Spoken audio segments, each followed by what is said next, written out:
All right, Ryan, my watch says 11 a.m. Do you want to get started? Let's rock and roll. All right, let's rock and roll. Well, good morning, everyone. Thanks for joining us for today's Bloomerang webinar, Hiding in Plain Sight, Identifying the Major Donors on Your Donor Lists. And my name is Stephen Shattuck, and I'm the VP of Marketing here at Bloomerang, and I'll be moderating today's discussion. And today our guest is Ryan Woroniecki. He's the Executive Director of Partnerships over at DonorSearch. Hey there, Ryan. Thanks for joining us. Yeah, thanks for having me, Stephen. Yeah, this is be really fun. This is actually a presentation that I've seen Ryan deliver live. It's something that he presents on-site seminars to some small groups, but he's graciously agreed to present it here on one of our live webinars and kind of make it available to the whole world.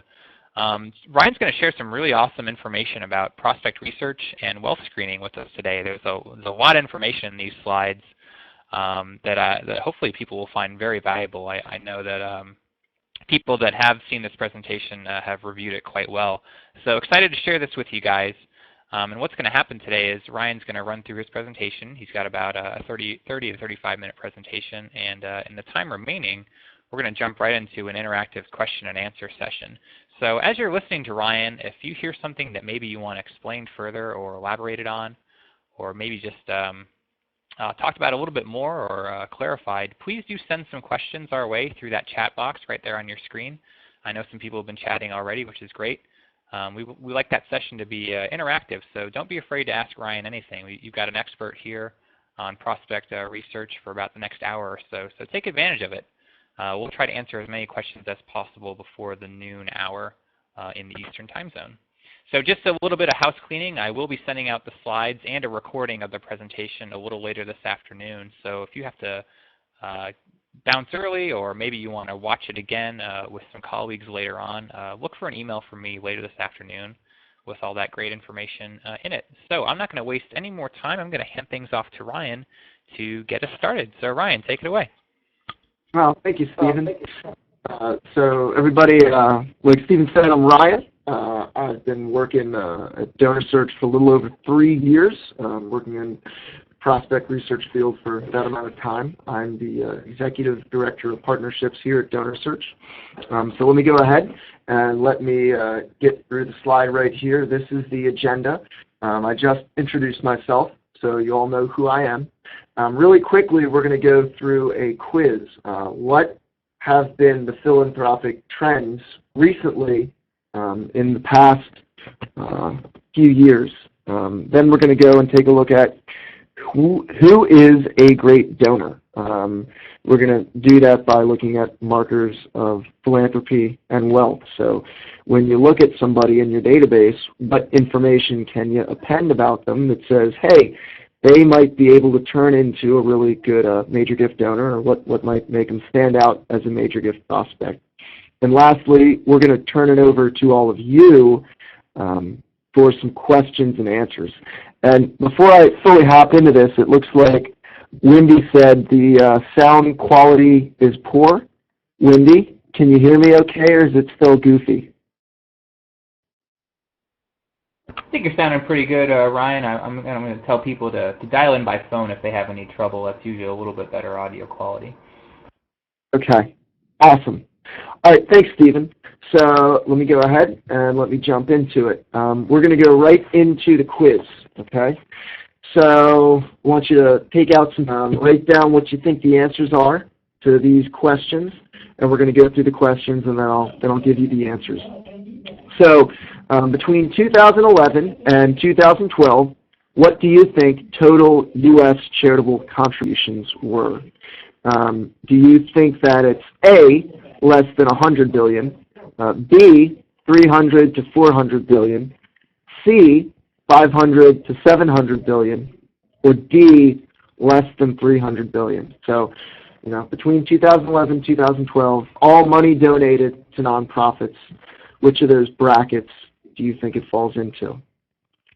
The next question, do you think that there has been a growth or a decrease of charitable donations between 2011 and 2012, not adjusting for inflation? So do you think it's A, an increase of 2%, B, an increase of 3.5%, C, a decrease of 1%, or D, a decrease of 3.25%. So think about that for a second, and then I'm going to go into the next slide, which is a graphic that's actually going to give you those answers. If you look down below, this is the trend in giving from 2003 to 2012. So what you're looking at here is there is the growth as the economy started to grow, and then it dips back down as the bubble burst, and there it is starting to make a recovery around 2010. So this is the giving, but as I just mentioned, it kind of mirrors the way the economy was doing. So if you take a look all the way back to 2003, it was right around $300 billion, and then the high point was around 2005, 2007, when it was close to $350 billion. But to answer the two questions, a lot of you are correct. It is B and B. So if we hop back for a second here, snag the mouse, there we go. So total U.S. charitable contributions between 2011 and 2012, it was B, between 300 and 400 billion. And the growth between 2011 and 2012 was an increase of 3.5%. So all of you that guessed B and B, congratulations, you were right on the money. So the thought is that, look, we're on an upward growth. This is good for anyone in the development world. So now there's two more questions, the last part of the quiz here. Between 2011 to 2012, what do you think that total individual giving was as a percentage of all giving? So imagine that there's foundation giving, grants, there's individual giving, there are bequests, and there's corporate giving.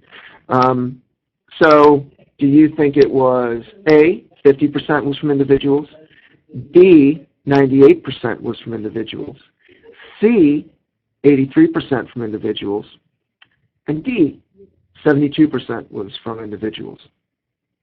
So take a minute, think about that, and then we'll actually go to the next part of the question. This is less A, B, C, D, and it's more like when you're back in grade school and you have to draw the lines that connect from one thing to the next. So there are four different sets of percentages, okay? Each one of these percents, so A would be 15%, B is 6, C is 72, D is 7. This actually gives away the answer to question number one. Where do you think everything matches up? Do you think foundations were 15? Do you think foundations were 6%? Do you think bequests were 7%? Do you think they were 72%? So sit there, think about it, write it down, and then I'll go ahead and I'll break down the answers on the next page. So who gave in 2012? This is out of that $313 billion that was donated. What falls where? If you look, the largest part of the circle, big yellow thing right here, this is all individual giving. What constitutes individual giving? Let's just talk about that for a second. So that's when I donate $20 by the mail to the Ocean Conservancy. That is also when a very large donor makes a pledge and pays $200,000 a year by check to get $1 million over a 5-year period. So these are small gifts and very large gifts. So the overwhelming percent giving, not too surprisingly, is done by individuals. So the answer to question one there was D. It's 72%. Outside of that, we're matching the rest of it. Foundations are right behind. Probably not too surprising. A lot of very wealthy folks stash their money away in foundations like the Bill and Melinda Gates Foundation, and that's how they give. This is also community foundations giving, that kind of a thing. So individuals, again, are 72%. Foundations are 15%. Right behind that is bequests. So this is a bequest being realized. This is, hey, I told the ASPCA that when I pass on, they'd get 10% of my assets, you know, what's there in the will. So that's the bequest. It's when they're actually being realized when somebody passes away. And then over here we have corporate giving. This is McDonald's and Boeing and other, smaller companies as well. The mom and pop computer store down the street actually making gifts.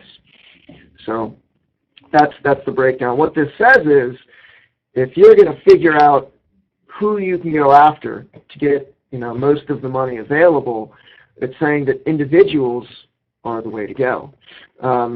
Here's another neat little sheet. If we take a look to see what kinds of organizations received the most money in 2012, this is going to break it down. Pretty interesting over here, religion gets about a full third of most of the money donated elsewhere. They do a really, really good job of getting folks to donate. A lot of that might have to do with tithing or the way that religion is set up. Anyway, right below that you have education. Education includes independent schools. It includes higher education. So you might often think that the very large universities and colleges have these very advanced prospect research and development offices where multiple major gift officers, possibly multiple prospect researchers. There's probably a pretty tight correlation between the fact that that's going on and they're getting a very large amount of money. Pretty much tied with them are human service organizations. There are so many human service organizations out there, and a lot of them do such great work. So they're kind of right there behind education. Behind that, you have gifts to foundations. So if somebody made a gift to the local community foundation, that's where that counts. Health, these are hospitals, hospices, public society benefit, internal affairs. So right after the first 3, 4, it really starts to fall off into smaller amounts of the whole pie when it comes to giving. Right below that, let's just take a quick walk through what's up, what's down, 2012 versus 2011. Giving increased by about 3.5% between 2012 and 2011. What's even better is that the biggest piece of the pie, individual giving grew by almost 4%, 3.9% in that time period. Foundations were giving more money away as well, 4.4%. Giving by bequest, that dropped an estimated 7%. We can expect that number to vary. It should actually go up in the next few years as the generations start to shift more. And then at the very bottom, probably one of the best markers of, hey, the economy is growing, is corporations gave away 12.2% more in 2012 than they did in 2011. If we take a look over here, so you have GDP. I don't want to get too far advanced in economics, but GDP is one of the best ways to examine how a nation's economy is doing. It looks at a number of different variables. At any rate, if we look at what percentage, how do we compare giving to the gross domestic product or GDP? If you look back around the boom, it was a little bit higher, over 2%, but now it's kind of leveled off at about 2%. We don't expect it to drop anymore, but it might go back up a little bit, but you wouldn't expect a whole lot of variance there. So now we're going to go ahead and we're going to get into the part of what's a good major gift prospect. How do you go about identifying that? What do you look for? What happens? So there's a funny little meme here. It's called the condescending Wonka meme, and I've worked with a lot of small organizations and large organizations. And the small organizations, that the board has finally realized, and they've realized, all right, if we want to grow the programs, we have to grow the fundraising. The easiest way to do that, in a sense, is getting more major gifts. And somebody might say, all right, that's it. Director of development, I know you're a one-man shop. You got to go get more major gifts. Go to town. So the board wants more major gifts. Tell me again how they say it so easy. So I'm going to try to help you say, all right, not major gift fundraising is easy necessarily, because that's all relationship building. But in terms of identifying the folks that you want to target, that's what we're going to focus on. So good prospects have two key things. They have the capacity to give at the level that you ask. Think about yourselves. You could love an organization an immense amount, but no matter how much you want to support them, if you don't have $1 million to give them, you can't do it. So in that sense, you have to have the capacity. And the other part, the part I just mentioned, is you have to have the inclination and the understanding. Just because you might have $1 million doesn't mean that you have any desire to give it away. It doesn't mean you understand philanthropy or a specific organization's mission. So a good prospect is going to have to meet those two criteria.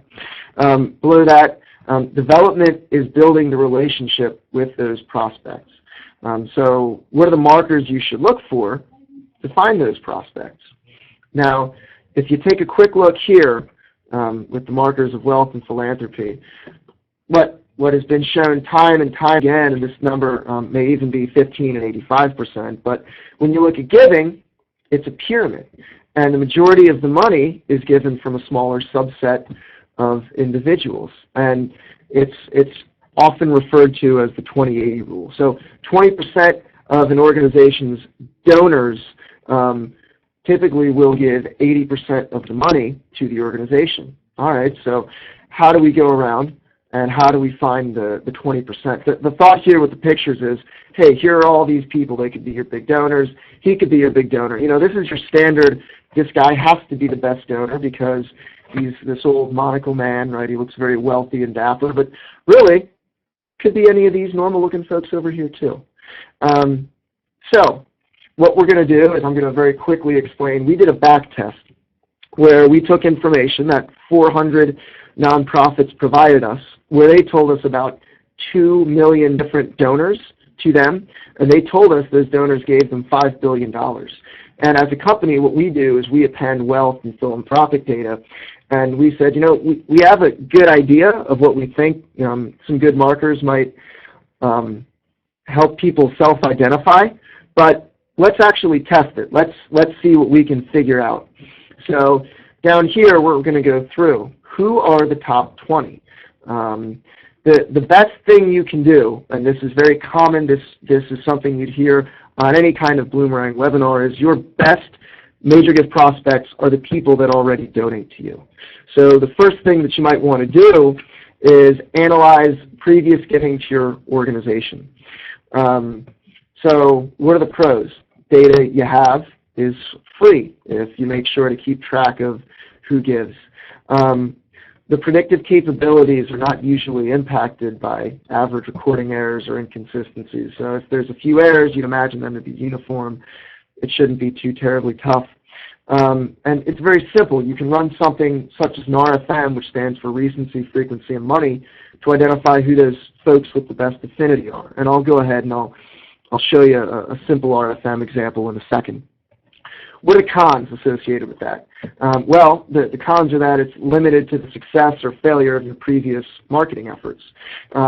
Let's say that you treat everybody the same and you always give them a thank you letter, regardless of if they gave you $1,000 or $20, and maybe it's just an email. You're probably not likely to go to the mayor's program that way.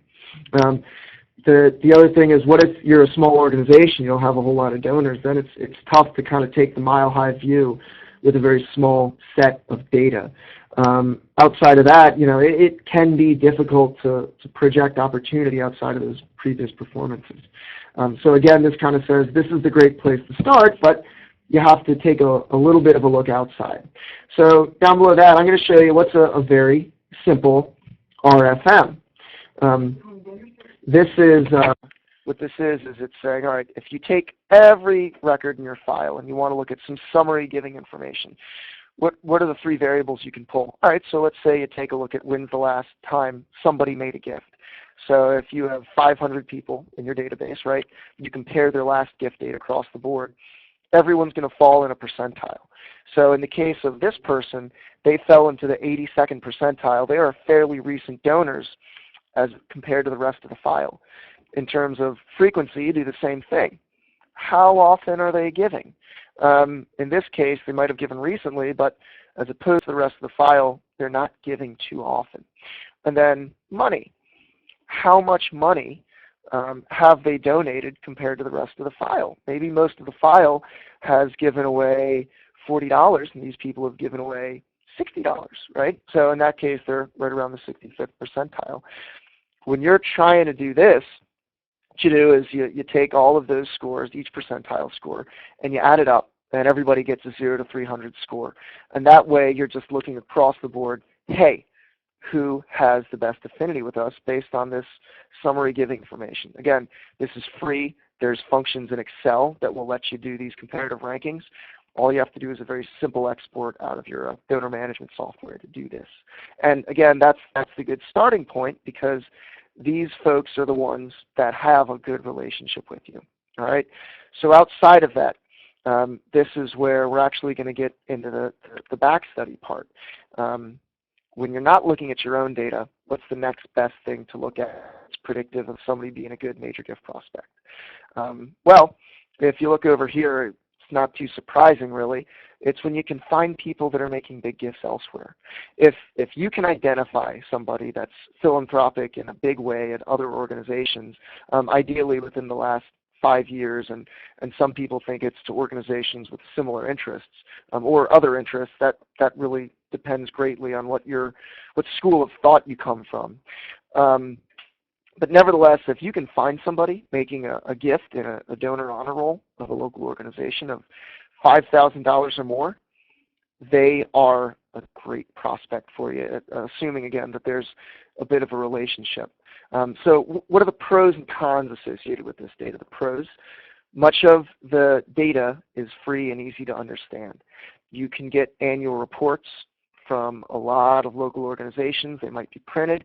You might be able to find them out on the web. Or if you go to the theater or the symphony, typically in the back of the playbill, you'll actually see that list of donors, and you can just kind of scan it and say, wait a minute, I know that lady.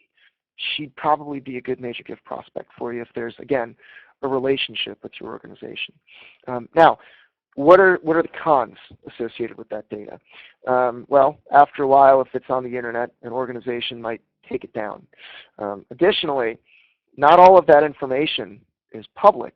Organizations aren't required to list out all of their donors for the world to see. So it's dependent on each organization publicizing their donors. Going along with that, the older annual reports or the older donor honor rolls, they can be harder to find. Furthermore, some of the printed ones, those might only be sent to the donors or board members. Sometimes you can find them at community organizations or community foundations, because not always, but sometimes they get the annual reports of every organization they give gifts to. Additionally, some organizations might just show a name. They might not show gift amounts or define giving levels. They could just have, the Angels Circle and the Platinum level, something like that. And then the last, just because there's a name on the list, it doesn't necessarily mean it's the person that you have a relationship with. It could be somebody else with the same name. So those are the cons associated with that charitable giving data. If you actually want to see how predictive it is, though, when you're comparing that giving elsewhere, this is how it breaks down. If you can find, this is going back to the study with the 2 million individuals and the $5 billion. So when we found that somebody made a gift of $5,000 to $10,000 somewhere else, that isolated a little over 1% of the file, and they were responsible for 5% of the giving. As that number grows, you'd expect the percentage of money to grow as well, and more often than not, it does. So somebody that's responsible for a $10,000 to $25,000 gift somewhere else, that's about 0.7% of the file, and they were responsible for giving 7% of the money. And it keeps growing. It just kind of starts to get ridiculously predictive down here. At $50,000 or more, you have 0.5% of the file that gave 13% of the money. And then when we find somebody making a 6-figure gift elsewhere, they're responsible for about a full quarter of the $5 billion. So, if you can find somebody that made a $100,000 or larger gift to a neighboring organization and they have a relationship with you, that's probably, you want to do a little research before you pick up the phone, but that's probably the first person you want to call and say, hey, thanks Why is it that you're giving to us? What do you like about our mission? So down below, free do-it-yourself here. This is how you can actually build a data set of charitable giving internally. Sit down, think about who are your peer or competitive organizations in the area. So literally sit down, make a list of the other organizations that do something similar or the large institutions in your backyard. Go to their websites. See if you can't find an annual report or a donor list. If you can get the paper documents, those are great too. And then combine them into a large PDF. Search the document as often as you want. You probably want to try and update it. Just always keep on the lookout. Maybe set Google alerts, or maybe just once a month or every 3 months, go out and try and find some of that giving data. Down below, this is looking at it not so graphically, but more Excel-like, if you will. And again, it's just showing, look, 1% of the file gave about 5% of the money. If you multiply it there, the predictive strength is right under 5%. So if you're, all things being equal, let's say all of your donors have the same relationship with you, if you can find one that had made a $5,000 gift somewhere else, they're about 5 times more likely to make a major gift to you than anybody else in the file. And then it goes all the way up to where it started to get ridiculous in terms of just how predictive it is. You can find that somebody had made a $50,000 or larger gift elsewhere. They're 25 times more likely to give you a big gift. Again, assuming that the relationship is equal. So down below that, what's the third best marker? What's the next best thing? As it turns out, people that sit on the board of a grant-giving foundation. So if you can find that somebody sits on the board of, let's say, the Lilly Fund or a local community foundation or anything like that, where they volunteer their time to help decide how the money gets distributed, that person is more likely to be a good major gift prospect for you than one of the old standards in the industry, looking at somebody that has $2 million worth of real estate. So what are the pros and what are the cons associated with this? Well, the pros is that the IRS, every organization, if you work at a nonprofit, you fill out a 990, or somebody there does, maybe a lawyer or an accountant. But nevertheless, that 990 has to be filled out. It will list the board members. Additionally, a lot of foundations will list their trustees on their website. And the last part is GuideStar offers a free service. I mean, you have to sign up, but you don't really have to pay to actually access the 990 data. You can also look at the Foundation Center, Big Online. These are all places where you can actually see, hey, who are those foundation trustees? What are the cons? Well, the 990 reports, if you try and get them through GuideStar or the other providers, they'll lag behind a few years. The reason is the IRS gives it away in a really wonky format, and each different page in 990 is actually a different document with that format, so it can be tough to kind of piece through them. But again, if you go to GuideStar and you sign up, you can actually go ahead and you can look at those documents. All right, so moving along, what's the next best marker? Somebody that studied political science, I never would have guessed that your prospect's lifetime giving to federal political campaigns, that's any FEC gift, is the next best predictor of future philanthropy. The way it works is the FEC regulates political giving. They make sure that one person isn't funding somebody's campaign for specific motives, that kind of a thing. So because that data is publicly available, you can get it through the FEC. Here are the pros and cons associated with that. So pro, a one-time gift of $250, an FEC gift, again, this isn't state giving, that puts your constituent, your donor, your prospect in the top 6% of the U.S. population. That's a small group. A one-time gift of $1,000 puts your constituent in the top 1/10 of 1% of the country. We're looking at a really small group of people at this point. There's something unique about them. They're starting to self-identify. They could just be very politically motivated, but more likely than not, you're starting to see some signs of wealth there. Now, we're not going to look at individual gifts now. We're going to start looking at lifetime worth of giving. Pretty much anybody who's lifetime FEC giving, when you aggregate all those gifts, they're going to go ahead and they will be a wealthy person. It's really unlikely you're looking at somebody that's made that many non-tax deductible donations that has a lot of wealth. Here's the part where it's just this crazy light turns on. If you can find that somebody's lifetime FEC giving is equal to or greater than $15,000, there is essentially a one-to-one correlation that they had made a 4, 5, 6, or even 7-figure charitable gift somewhere. So if you can find somebody whose lifetime political giving is $15,000 or more, it's really unlikely that they haven't made at least a $10,000 charitable donation somewhere. So again, the FEC data is free. You can easily look that up at Open Secrets, or you could just type in somebody's name, FEC giving, into Google or Yahoo. That's another way to try and find it. Now, what are the cons? Not all charitable donors are political donors. Every rule you say that there's always someone that's not going to go along with it. So it doesn't always hold true, but more often than not it does. The other thing is that there's a lot of speculation as to why large political donors are also large charitable donors. We haven't really studied why that's the case. We just know that it is. So, when you can't always fully explain something, it can cause people to be a little bit skeptical. But I can assure you, if you talk to any very seasoned prospect researcher, they will explain. In fact, there's a lady that used to work at Buffalo State named Rachel Link who just said, it's as simple as this: if I find somebody's lifetime FE, and this is her, this isn't everybody else, this isn't fact, but if she found somebody making a $5,000 political gift somewhere, the ask for the major gift officer would be $50,000.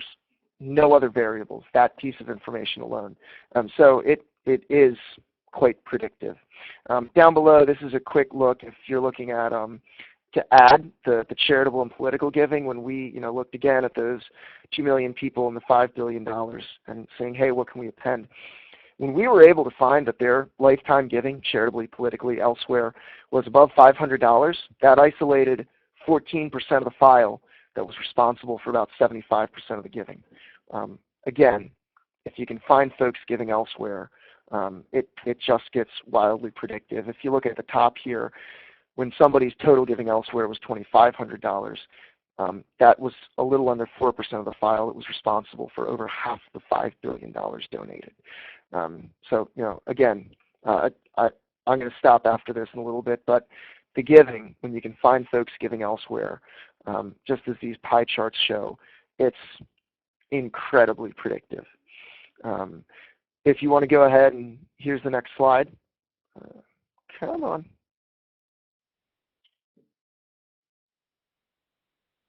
Well, how about that? All right, well, we'll just jump ahead to this graph. This is looking at real estate, okay? This is saying how predictive is real estate. Real estate is actually the fifth best marker, okay? After you look at your internal giving, external charitable giving, foundation trustees, then you get to the old kind of standard real estate. So the way it works is the darker blue shows what percentage of the file we were able to append the real estate to. And the lighter blue says, hey, how much giving are they actually responsible for? So if you look, absolutely, if somebody has $2 million in real estate, that is an excellent marker that they themselves are a good prospect for you. If you look down over here, this is where it's not quite predictive. 250, $500,000 in real estate. That's not, kicking off a large return on your time with these folks, if you will. So really, the goal is if you want to shift towards that $750,000 or more piece of real estate, once you get to $1 million, it starts to get more predictive, and then $2 million or more in total holdings, it gets even more predictive. There's an easy way to access this data. You can go to your local tax assessor's office and look up individuals' records if you know their address. You can also go out to websites like Zillow, which are free. Those are different. They don't work on tax assessments. There's some people like them because they don't work on tax assessments, so you can say, hey, what's the estimated market value? Other people don't like it so much because it's prone to the way the market's going. It doesn't mean any one person's house might work that way, but Zillow, tax assessor's office, that's a great free place to get this real estate data. Down below that, what are the next best markers when we back tested? Looking at SEC insiders, so somebody that's a decision maker in a publicly traded company, or they own 10% or more of that company. The Securities and Exchange Commission, they're the ones that regulate what these decision makers do, so Enron stuff doesn't happen, or if it does, they get in trouble because you can see what they were doing. Not that they're all bad people, actually most of them are good people, but looking at it, if we could get a yes confirmed exact match or a maybe, we were able to isolate 2% of those 2 billion people were responsible of giving about 15% of the money. That's predictive at about 7%. And Market Guide, that's a data set. They're like Forbes profiles. Similar figures for that. Down below, Dun & Bradstreet, that's private businesses. So this is going to be based on, hey, how big is the business where we could identify them as an executive? So if we put all the maps together, that's about 6.5% of the file. They were responsible for 21% of that $5 billion. It has a predictive strength of 3, about 3 1/3. So if you find, again, all things previously mentioned, if they're all equal, let's look at those business owners, not necessarily the size, but if they are a business owner or an executive in a private company, they're 3 times more likely to be a good major gift prospect. Not too surprising, as the size or the revenue of that company increases, it becomes more and more predictive. You know, you imagine larger companies, they can pay their executives more money, so that's about 0.5% of the file was responsible for giving away 5% of the money. It has a predictive strength of about 9%. And Beth, down there, you asked, is farm, ranch, land included in real estate? Absolutely. Any real estate holdings altogether. All right. So over here, this again is just a visual going through, all right, how predictive is that business affiliation or business ownership in terms of owning the public companies and then being executive at the private company level. All right, so now we know who gives. How do we find them? I've been talking about this all throughout. Some of the easiest places to look, folks, Google. Put in someone's name. If you have their address, try that. And then, you know, type in what you're looking for, FEC giving, business. You can have a lot of luck finding information on LinkedIn.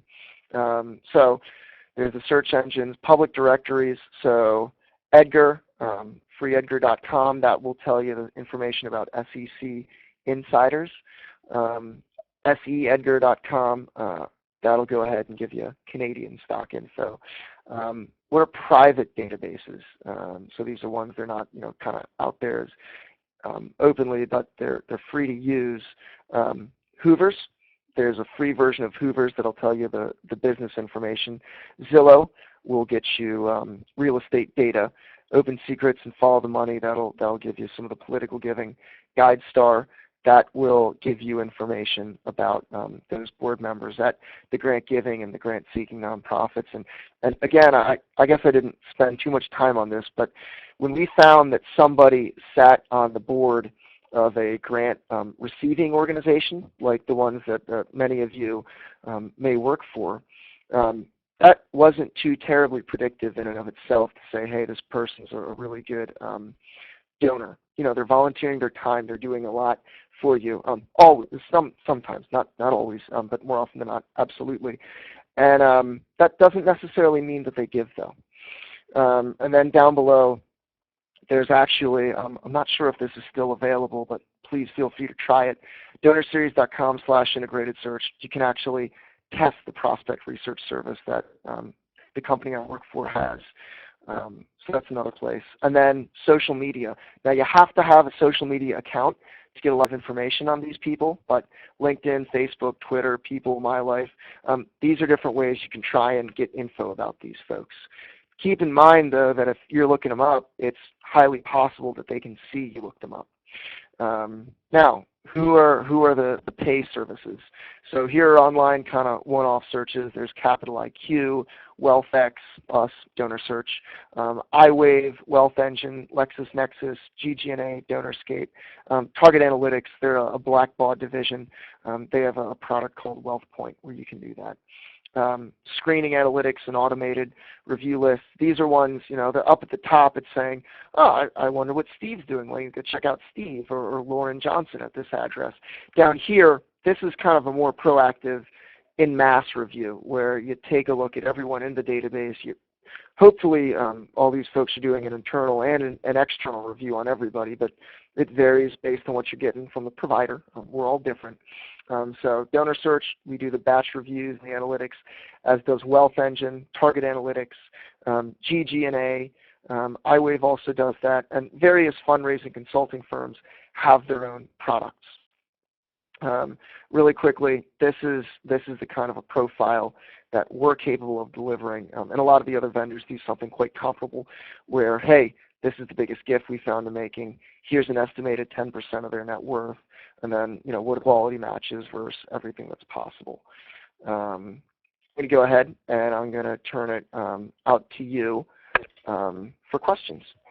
Great. Well, thanks, Ryan. That was a lot of information as promised. I know that was a lot of data. Really valuable stuff there. So thanks for sharing that with us. I know people were chatting that they were enjoying what they were seeing. And I even, I don't know if you saw this, Ryan, but I sent out a few of the blog posts that you've written about the subject just to fill in the gaps a little bit.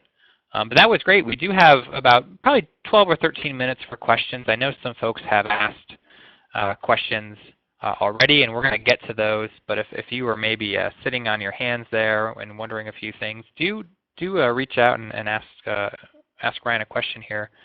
He's available for the next 13 minutes or so. And Ryan has also agreed to answer some questions offline, so we'll definitely share his contact info a little later on at the end. So I'm gonna roll through a question I actually got through my email. Megan here was wondering about slide 15, Ryan, and I'm going to bounce back to that if you don't mind. Could you just maybe explain this methodology a little bit, maybe drill down into it? There were a couple of questions about how this is actually calculated. I know it's a little technical, but maybe you could dig into this just a little better. Sure, I'm happy to. So, and it's what you're trying to do is you're trying to gauge affinity by looking at 3 different data sets, which you should have in your database. Maybe you're using Bloomerang, and you can pull it on out. But you want to see, all right, when is the last time somebody's given me a gift? And actually, I'm going to explain this, and then I'm going to go ahead and I'm going to talk about it, hanging out with a friend, and use that as an example to try and gauge who are your better friends, okay? So recency. How recent was the last gift? When is the last time that they actually sent a check, picked up the phone, donated via credit card, and said, here, I want you to take this money because I know you'll do a good job with it at meeting your mission. So frequency, how many gifts, how many times have they given to you? So, maybe it's an in-kind gift, maybe it's a check, maybe it's somebody that has a monthly pledge, and actually, just not to go too deep into it, but if you can get somebody to give you a monthly gift automatically, that's a great way to solidify somebody that's more likely to remain as a good loyal donor to you. The last part is money. Have they given you a lot of money, or have they given you not so much? Now, in looking at all of this, it's comparing it to the folks in the rest of your file. So what I was explaining before was saying, hey, who's your best friend? Well, if you think about it, is it somebody that you hang out with all the time? So that would be frequency. Or is it somebody that you see once a month? Well, they could both be really good friends. Maybe you only see them once a year. They could both be really good friends. So in trying to build this affinity score that feeds off all 3 variables, you're trying to isolate if any of them are kind of minimal. So, recency. When's the last time you saw that person? Frequency. How often do you hang out with them? Money. Think of that as time. How much time do you hang out with them? The way I always try and explain this and kind of what I do to people not in the fundraising world is I say, look, is your best friend the person that's helped you move 3 different times, or the person that brought steaks to your cookout and then you never really see him? Think about it. The same holds true of a good loyal donor. They might not give you a whole lot of money, but maybe they give to you 3 times a year every year. Well, what that's going to do is that's going to surface them as saying, hey, they're quite often going to be recent and they're quite often going to be frequent. What if it's somebody that gives to you, let's say once a year, but they always give you $5,000? So that's kind of the basic gist of it. Now, if I go ahead and I explain how these numbers translate, in order to build an RFM, what you want to do is you want to pull out these 3 sets of summary giving data, and you want to rank them against everybody else in the file. So let's just say that this person is John Smith, and there's only 100 people that donate to this organization. So when looking at it, and I want to say who gave most recently, it could be last month, it could be last week. It's all relative based on that organization's giving. But John Smith, as compared to the rest of my other 99 donors, well, he scored 82. He has given more recently to me than 82 people or 81 people. Mm-hmm. So in terms of how recent of a donor, he's quite recent. How frequently does he give? How many gifts has he given me over my lifetime as an organization compared to the rest of the folks in the file? Well, he falls in the 43rd percentile. So that means that 57 people have given more frequently than he does. So, in terms of recency, he's fairly recent. How often does he give? He could be doing a fair bit better because most people give more frequently than he does. The last part is how much money has he donated. This is kind of like going back to, hey, the guy brought some steaks to the cookout. So John Smith actually falls somewhat close in that category. He's given more money than 65 people in the rest of the file. Okay, so he gets a 65. So the thought of all of this is, where do they rank compared to everybody else? And again, if you do some quick Google searches, there are very easy formulas you can use in Excel when you do the export, and then you can compare everybody to everyone else and get this kind of a score. So just at a very basic level, each of these 0 to 100% scores. 82 is a good score. 43 isn't a great score. Mm-hmm. Well, here's the last part. Here's how you level it all out so it's on an even playing field. Because maybe you've been hanging out with your one buddy since you were a kid, but the two of you are on opposite ends of the country, so maybe you only see each other once a year now, but you have to realize, hey, we spent so much time together in the past. He's not too terribly lapsed as a friend as opposed to a lot of other friends, and, I still see him once a year. So you're going to add it all up, and you're going to say, let's take this 0 to 100 score right here for recency, and this one here for frequency, and this one here for money. And as compared to everybody else, they're all going to get 0 to 300 scores. 300 is your best donor. They're your best friend. 0, maybe that's an acquaintance. They never gave you a gift. It's somebody your friend told you about, but you've never actually met the person. Does that answer your question, everybody? I think so. That question came in through my email, actually, so I think Megan will follow up, but hopefully that answers it pretty well. That seems like a really good exercise to do anyway, kind of outside the context of all this. That's a pretty neat calculation, Ryan, so thanks for that. I'm going to jump to the next question in the chat room from Anne. And Anne was wondering something that was actually on my mind. She's asking about privacy, Ryan. So you've shared all these things that you can kind of, do research on people. Anne's got a board member who feels a little antsy maybe about doing these kinds of searches. Maybe they think it's an invasion of privacy. What would you say to that? And how do you kind of deal with this privacy issue as you're doing this kind of research? Sure. So it certainly can be a touchy subject. The whole NSA thing brought it right to the forefront in the not too distant past. The fact of the matter is, the organizations that are very effective at individual giving, you're looking at your larger higher ed institutions, you're looking at healthcare. All of these organizations are doing that. That means in advance of a major gift officer talking to somebody, they've seen a profile, and they're always going to be different based on who does them, but they'll have some highlights about the person. there's a few different ways that you can think about that. Number one, I wouldn't go ahead and bring it with me and show it to the donor because that could very easily offend them. But that said, some of the higher end donors, they know this is going on. In fact, I spoke with a board member at a maritime museum not too far from here that actually funded their organization doing it. So yes, it's touchy, but that said, all of the information we're looking up is in the public realm, right? Real estate records, those are public. A lot of donors want to be recognized as having made big gifts. That's public data if the organization recognizes it. You know, what people put on Facebook based on their privacy settings, that's public. So we're not doing anything unethical here. In fact, there's an organization, it's kind of like AFP, but it's called APRA. It's specifically for people that do prospect research. And they have their own very specific code of ethics. And if you sit down and you look at it, nothing they're doing is wrong.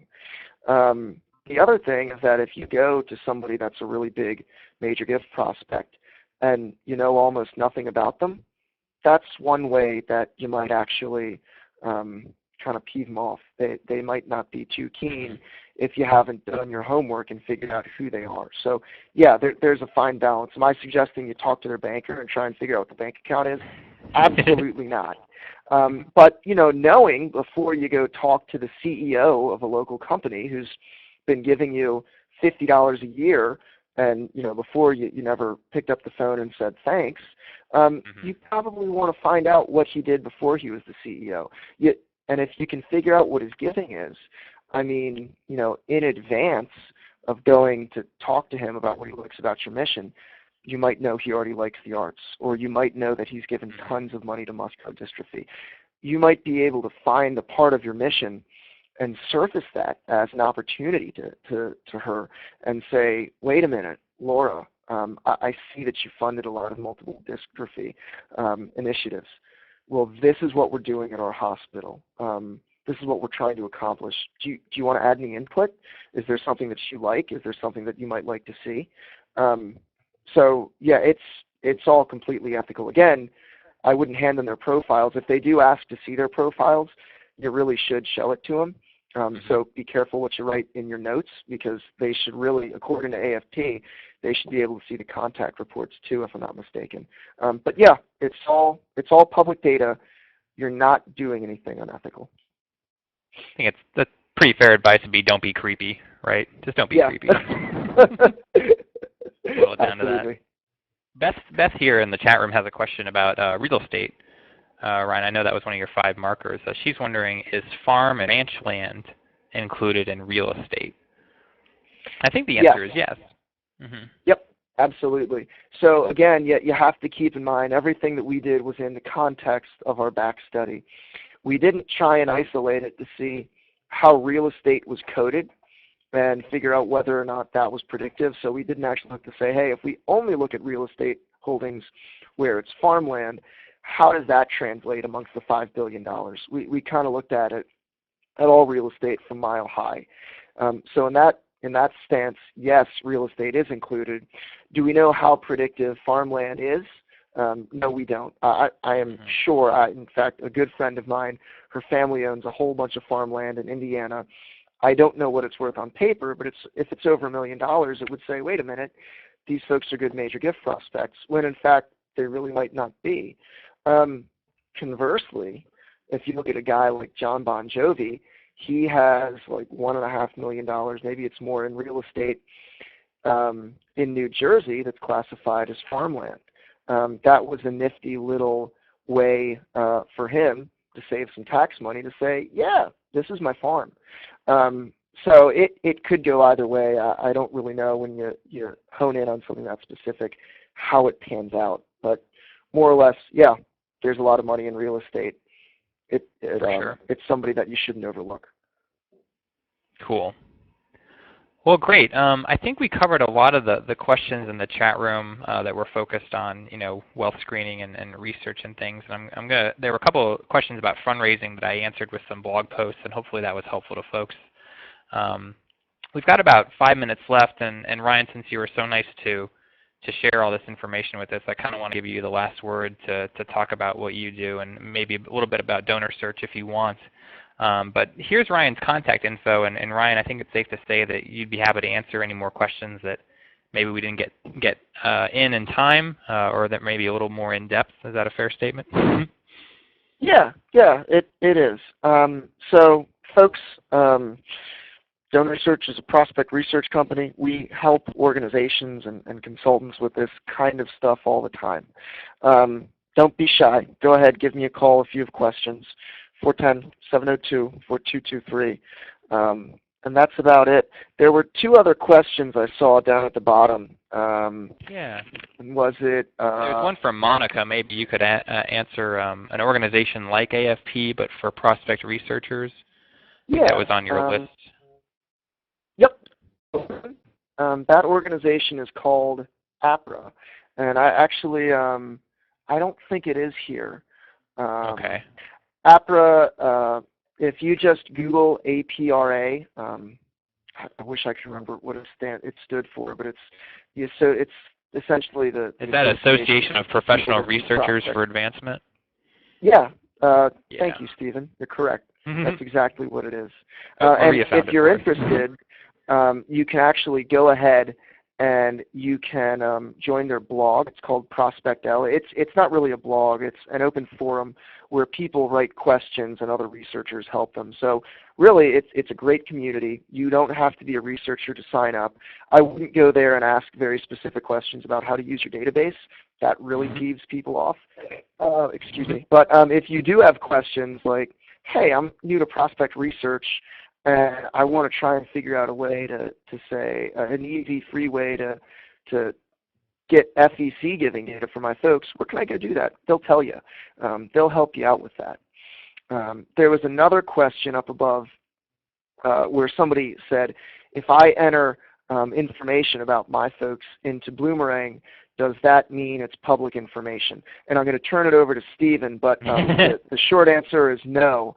Yes. That information is private, and that's true of pretty much all fundraising platform providers. Yeah, absolutely. And honestly, the long answer is also no. Yeah, and definitely that will not be available to the public. That'll stay inside your database. That'll be private for sure. So no worries there. And just to be clear, along the same lines, the giving information that Donor Search has as a company, when I was telling you about that back test, we don't share information when, let's say one of you were to work with us and you sent over some records that you provided your giving information. That never gets shared.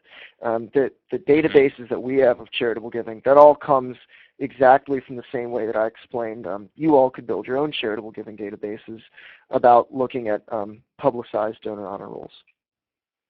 Great. Cool. Well, great, Ryan. This was a lot of fun. I hope people enjoyed it as much as I did. It's always nice to see this data because I'm kind of a data nerd, but I enjoy it. Hopefully everyone also enjoyed it. We do these webinars once a week. Next week we're going to be talking about capital campaigns. So if that's a subject that interests you, head on over to our webinar page there at the link on the bottom and register for that. Totally free webinar, totally educational. We're going to be talking about avoiding common capital campaign mistakes. So that'll be a pretty interesting conversation. So check that out if it interests you. And like I said, we will be sending out a recording of this presentation a little later on this afternoon. So look for an email from me. And with that, we'll call it a day here. So Ryan, thanks again for joining us. And thanks to all of you for taking an hour or so out of your morning to hang out with us. Great for you to be here. Thanks to everyone who chatted in some questions. And we will talk to you next time. So have a great rest of your day. Bye now. Thanks, folks. Bye-bye.